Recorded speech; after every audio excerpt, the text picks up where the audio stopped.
Good morning. How are you? This is Marianne Grant, Life in Harmony podcast. Today is the first day of your life. It's important. What are you going to do with it? Remember, we need to clean up if we left any residue from yesterday, mentally, physically, spiritually, financially, emotionally, or sexually. I suggest you clean that up so you could start your day fresh and have a great day, because remember, this is all we have is today. Let's just stay focused on today. It could get a little overwhelming, and here's the good news. If you take care of today, you don't have to worry about tomorrow. Tomorrow is going to be a piece of cake. I'm going to read the list to you. Sarcasm. Sarcasm is anger, emotions, bad attitude, enabling, people-pleasing, not able to say no, drugs, alcohol, pills, relationships, sex, lust, love, anger, rage, porn, controlling everybody but yourself, distractions everywhere. Then you do nothing but have excuses. Gambling, working out, food addiction, binge TV, phone, podcasts, news, caffeine, surgeries, pain. And being in a relationship mentally, physically, spiritually, financially, emotionally, or sexually with a man or a woman, I suggest you clean up any mess that you left behind yesterday, and you may want to add to the list. Okay, today I'm going to talk about you're only 20 for 5 minutes. It's really funny. Like, we spend our life, and we're 20 and we have all this energy. Everybody's running around sexually. This is when we make all the babies. You guys have a 24-hour heart-on. I suggest you don't use that Viagra. You don't need it. And you are at your prime.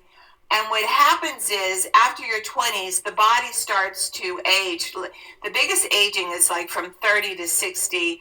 The body just keeps on changing. And we need to talk about society and what they tell us what we should and should not be, how much we should weigh.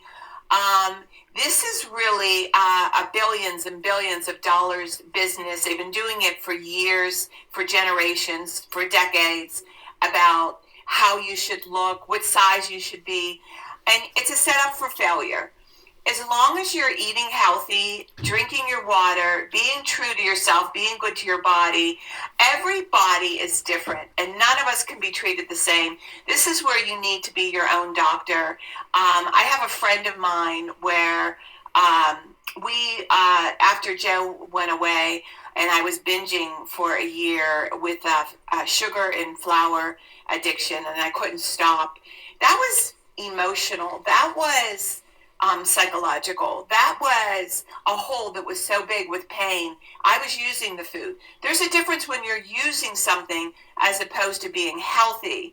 And I needed help with getting my food in check. And that's when I got accountable and worked with somebody to help me with my food and start psychologically working on my issues. That's why I say, if you decide to get surgeries, if you're 300 pounds or 400 pounds and you have all this fat hanging, you have to do the work, the psychological work, because I have a friend that had liposuction done. Her whole body was done. She quadrupled the weight back because she didn't do the psychological work.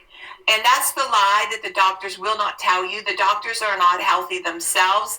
They're trained to cut and medicate. That's it. Did you know that nutrition is an elective? It's not even mandatory. And 99.9% of all of our diseases, all of our pain, everything we do can be cured through nutrition, the proper movement, spirituality, and being good to yourself. And that's a fact. And so I have, for me, the changes in my body and what happened to me, I got I had a knee surgery and menopause at the age of 57. And I want to tell you, that was hell on wheels for 2 years. It took me about 2 years to really recover. And every day I wake up and know I have a new knee. So you better be crawling before you get surgery. Do all the right things before you get surgery, before you go in there and get cut. Menopause, I believe men have menopause. I believe women have menopause. Talk about a shift and a change in a body. I have trained all my life. I've always had a six-pack. I've always had a great body. Menopause, it was like, holy shit, what the hell happened? At 57, I thought I was going to skip menopause. It's very scary, and you have absolutely no control over your body. This is where we have to be very kind, very gentle, and very good to ourselves, and literally take it sometimes 1 hour at a time, and challenge yourself, because your body changes. You go through a lot of pain. The pain shifts. It's like monsters in your body, and it's real. I believe men go through it, women go through it. We all go through body changes. My husband said, when you look down and you can no longer see your tallywhacker, that's time that you need to start working on your body and start working on losing weight. He just always liked being very thin, because he's he's a developer in the thin. When he can move better, he climbs a lot of steps. But for me, I got rid of the scale about a year ago. My friend and I, that's almost 90, we decided to take our food program into our own hands. We cannot be rigid. Rigid is a setup for failure. I have breakfast, lunch, and dinner, and I have a treat with every meal. But I had to teach myself how to do that. Again, if there's foods, if you eat it and you binge on them, there's a saying, when you could take it or leave it, that's when you can have it. If it's a problem, pick snacks that don't trigger you. Again, each one is an individual choice. The other thing too, these diet pops and these diet drinks, and the fast food are all stimulants. They have chemicals. Remember, food and these drinks have chemicals in them, and they teach you to crave more. Again, it's a money-making machine. They don't give a shit whether you live or die. Only you have to pay attention to this. Only you have to do this. So when you go out and buy good food and get a good piece of salmon and cut it in pieces and have it for lunch, much cheaper, and you're not hungry because you're eating real food. Again, food is a chemical. You can get just as stoned on food and garbage as you can drugs and alcohol.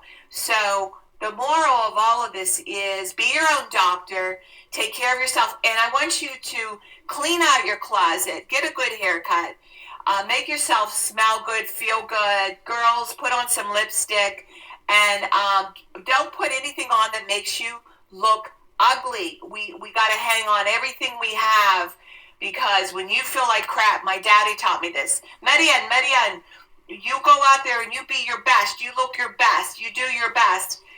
And when you come home, you leave your drama and your sadness for at home. And he's right, because people use your weakness and use it as ammunition. There's a time and a place to cry. There's a time and a place to mourn. There's a time and a place to bitch. Do that with your best friend, your counselor, or someone you trust. You don't need any more negative things around you to pull you down. So this is going to be a time where you really got to pull in all the cards. When you put your clothes on, make sure you feel good about yourself. Even if it's in the morning, put a nice cap, brush your teeth, feel good about yourself. Every little thing is going to matter. And each day, challenge yourself and do something different each day. And trust the process. Okay, balance. Not too much of anything. Our kids, our partner, our play, our work. When we stay balanced, it's life in harmony. When we abuse ourselves, everyone we love is infected by it. You cheat yourself and everyone around you. The level of love and respect that you give yourself, that is the level of love and respect you get in return. Remember, the goal for all of us is life in harmony. Our thinking can make or break us. That is why we have to check our thinking and attitude all day long. It has to be as natural as going to the bathroom, or else you get backed up. This, my friend, is the greatest gift you can give yourself. Remember, behind every breakdown, there's a breakthrough around the corner. People say, I want to help be a part of taking care of the world. Here's the good news. If you truly take care of yourself all day and be a living example, that is taking care of the world. We all have gifts. We all have work to do. That is the true meaning of taking care of the world. Doing your part, no exceptions. The answers lie inside of you. Your words mean nothing, you smooth talkers. Your actions say everything. I'm going to read a beautiful spiritual saying from Michael Singer. Okay, spirituality begins when you decide you will never stop trying. Spirituality is the commitment to go beyond no matter what it takes. It's an infinite journey based upon going beyond yourself every minute of every day for the rest of your life. If you're truly going beyond, you're always at your limits. You're never back in the comfort zone. A spiritual being feels as though they're always against the edge and they're constantly being pushed through it. One should view their spiritual work as learning to live life without stress, problems, fear, or melodrama. This path of using life to evolve, spirituality is truly the highest path. Trust the process. Discipline is freedom. The undisciplined mind is like an elephant. If left to blunder around out of control, it will wreak havoc. The spiritual journey is one of constant transformation. To grow, you must give up the struggle and to remain the same and learn to embrace change. In time, you must go through the darkest night in order to get to the infinite light. What we call darkness is really the blockage of light. Eventually, you realize that you actually cannot hurt yourself if you go past your psychological limits. If you're willing to just stand at the edge and keep walking, you will go beyond. You used to pull back when it got uncomfortable. It's okay to get uncomfortable. It's okay to say no. It's okay to stop people pleasing.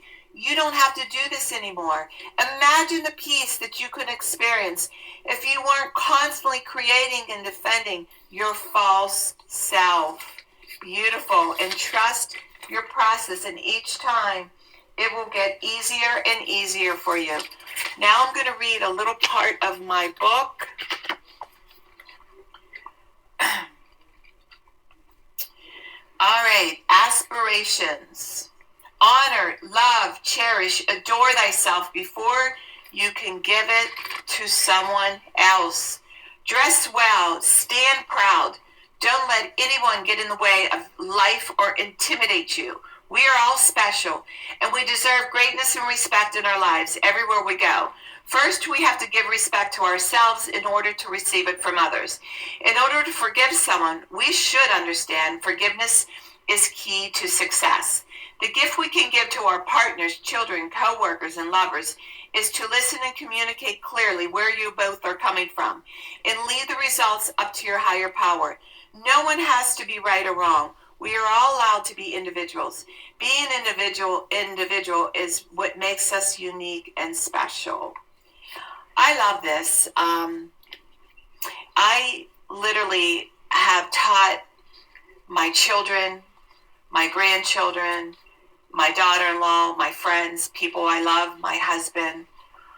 We all need to be individuals. And being in a relationship of 25 years, and I was with my first for 24, one of the biggest mistakes I made was try to mold my first husband into what I thought he should be and what I thought I should be. And it's very normal in the beginning of raising your children and, molding them and everybody trying to create them to be the way you think they should be. And it's a huge mistake because we all have to make mistakes. We all have to fall. And I remember when my sons were younger and my one started to rebel against me, and I was very proud of him for challenging me. It was a good sign of him coming into his own. We should welcome that as parents and as friends. I believe in constructive criticism. I welcome it. A lot of people don't. I think it's the healthiest way. This is why I am who I am today. I've let people in the bars when I used to work, wherever I worked, I'm all for constructive criticism if it's healthy and it's done with love and not malice. And I find that I become better and better. My husband and I have such a beautiful way of telling each other what needs to be said. And we just are just incredible because of it. My best friend and I, friends that I speak to, and I love when they share, like, Marianne, maybe look at this or look at that. And this is what I do. I take what everybody says, and then at the end, I still make the final decision. I'll say to my husband, you can give me all your input, but in the end, I'm going to make the final decision, but I want to hear your input. So that's what I do. I take everybody's suggestions. I hear them all out, but at the end, I make the final decision. So I have nobody to blame but myself. I have a situation right now. in court. I'm going to ruminate in my head, and I'm going to get some feedback, and then I'm going to make the final decision and do the right thing that I need to do for myself and for my tenants. Again, that constructive criticism, my first reaction is my ego, my pride. I want to dive in there sometimes and hammer it hard.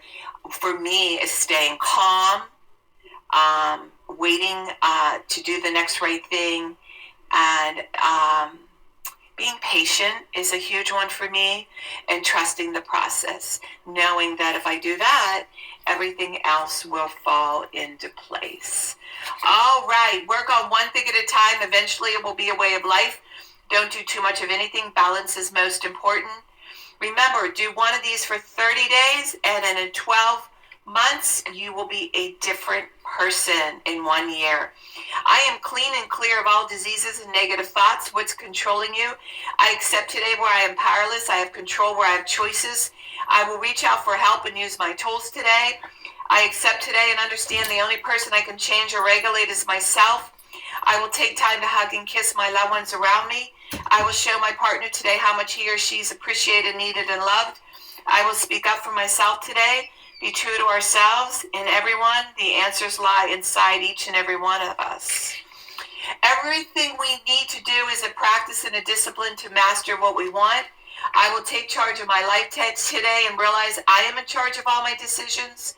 I will know when it's time to bow out and let go and trust the process. I will set realistic goals for myself. I will get 7 to 8 hours of sleep tonight. I will set healthy boundaries around myself today. I will not allow anybody to speak to me with disrespect. I will make a conscious effort to eat healthy meals. I will take my vitamins, food supplements today. I will drink 6 to 8 glasses of water today. I will be good to myself today. Whoever can see through all fear will always be safe. It's always about fear. I will talk with someone I trust and respect, to be honest with them. Accountability is key. You cannot do it alone. I will trust and reach out to my higher power today. I will say thank you for everything that happens to me, good or bad, today. I will not do anything to cause harm to myself or others today. I'm willing to change today. I will exercise today.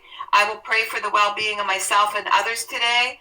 I will write a list of all the things I want in a partner. If I become it, I will attract it. Discipline is freedom. Do 2 things a day you don't want to do to have a successful day. Mine is always getting up early, and I did that to do my podcast, and doing my workout so I can get in another day of feeling good, and keeping my food clean. All right, we can all heal together one day at a time. It is a decision from our head to our heart, the greatest gift you can give yourself. You are worth it. Remember, you could reach me at createyourspirit@gmail.com. Leave your phone number if you want to learn about my workshops, or you want to order books, I can sign them for you. Leave your number, I will call you. If you want to learn about my services, lifeinharmonyonline.com. Leave a number and I will call you and go over whatever it is you need to work on. And remember, I'm doing the podcast 5 days a week, Monday through Friday. Hit subscribe where the podcast will automatically go to you. It's that colorful button that says L. And let people you love and know and respect, and let them know about it. Remember, I want you to start from podcast number 1, because there's order to the podcast for you to be able to digest all this information. It's like we're relearning everything that we've learned, and it's a process, and I don't want to overwhelm you. And remember, I want you to have a prime day, and thank you for listening.